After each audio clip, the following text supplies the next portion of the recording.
Baik, terima kasih. Assalamualaikum warahmatullahi wabarakatuh. Pak Ketua Persi, Pak Kuncoro, guru saya, Pak Nyoman Kandun, kemudian Pak Kepala Badan, dan Ibu Yuli, Pak Ibu Lia tentu saja, senior.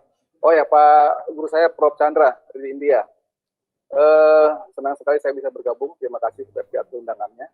Saya menyampaikan 5 aspek ya, terkait dengan testing COVID atau laboratorium untuk testing COVID-19.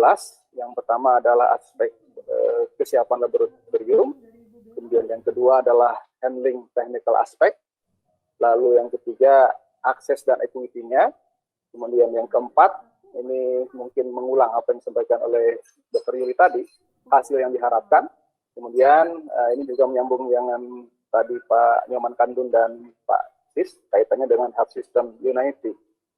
Untuk kesiapan laboratorium, sebenarnya tadi Pak Sis sudah menyampaikan ya bahwa ada 42 yang siap, tapi barangkali memang pertanyaannya adalah bagaimana SDM-nya, apakah itu sudah skill update gitu ya, kemudian bagaimana yang pensiun lalu pindah tempat kerja, jangan-jangan SDM-nya sekarang mungkin pada posisi sulit ditemui gitu kan, itu barangkali bisa dicek Pak Sis. Kemudian ketika sekarang naik kelas menjadi laboratorium yang menjamin quality assurance, mungkin bagaimana Pak kaitannya dengan misalnya kan untuk TB itu kita Indonesia sudah membeli sekitar 500-an ya gene expert itu. Nah itu bagaimana memanfaatkan hal itu? Apakah itu tidak sebaiknya juga dimanfaatkan? Karena kan kalau informasinya mungkin perlu diverifikasi, ini kan tinggal switch sedikit, belikan cartridge-nya maka bisa untuk COVID-19, bukan lagi bisa untuk corona ya, bukan lagi sekedar untuk TB MDR. Kemudian sayang ya kalau peralatan yang ada itu kan harus dipastikan itu tersedia, baik dan berfungsi. Kemudian tentu saja reagen dan cartridge dan lain-lain. Nah berikutnya adalah technical aspek. Tadi Pak Sis menyampaikan begitu detail, saya juga sudah baca slide-nya, begitu juga Dr. Yuli. Kalau selama ini mungkin ketika kita menghandle barang yang fragile, maka kita selalu bilang handle with care. Nah kalau di sini barangkali justru karena bisa jadi kesalahan ketika mengambil, yang diambil ternyata tidak cukup, maka bukannya swab tapi air liur gitu kan. Kemudian nanti ketika di perjalanan nggak bagus, nanti yang tumbuh barangkali bukan bakteri gitu kan. Karena kalau disalah naruh aja udah bisa salah. Ditaruh di freezer, beku, tidak aktif. Di luar malah nanti mati dan perlu ditambahkan antibiotik. Jadi di sini barangkali handlingnya harus full atau high care.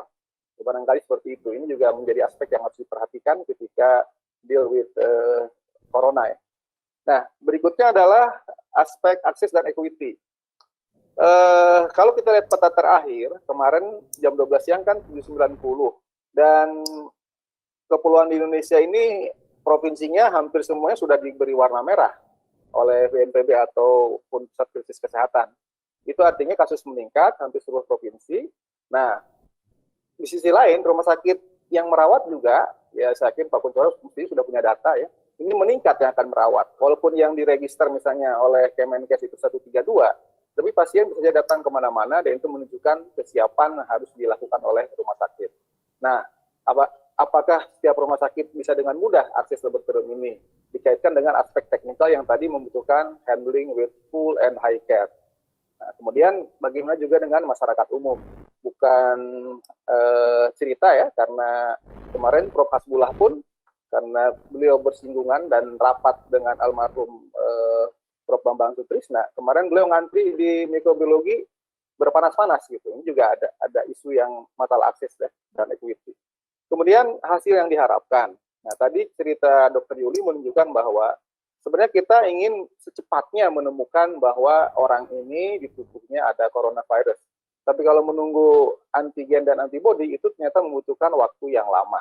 Padahal dalam kasus penanganan penyakit menular, saya belajar di Pak Nyoman Kandun dulu waktu kuliah, intinya adalah makin cepat diketahui, makin memudahkan, sehingga konfirmatif tes itu sebenarnya harus dipercepat supaya kita bisa memberikan penanggulangan yang lebih tepat kepada orang yang terkena dan juga langsung melakukan penyelidikan epidemiologi serta kontak tracing. Ini barangkali juga harus jelas hasil kita seperti apa.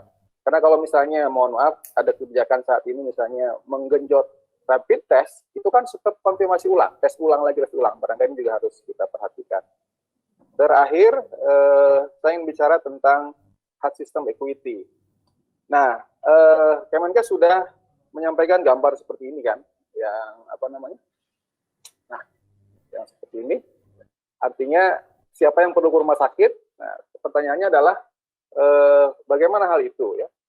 Karena kalau dalam penyakit menular, sekali lagi, case finding dan contact tracing itu adalah utama.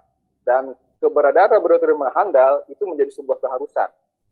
Kalau enggak kita akan ibaratnya perang, tetapi kita tidak punya teropong untuk menembak mengarahkan musuhnya yang mana kan gitu ya. Sementara ini musuhnya itu kecil banget. Sehingga ini menjadi sebuah keharusan dan keberadaan laboratorium juga harus nyambung dengan rumah sakit yang merawatnya gitu ya. Artinya ketika dia benar, tentu saja harus segera dirawat dan mendapatkan pelayanan yang sebaik-baiknya. Saya kira aspek 5 hal itulah yang barangkali harus saya sampaikan. Dan terakhir, saya menghormati kebiasaan Pak Ketua Umum, Pak Kunchoro, yang selalu pakai duit ya Pak. Ya, pakai duit itu artinya kita mesti pakai doa, pakai usaha, ikhtiar, dan tawakal kepada Allah. Jadi jangan langsung menyerah. Itu 2 kali 2, 2 kepada Allah, 2 urusan manusia. Terima kasih banyak. Assalamualaikum warahmatullahi wabarakatuh.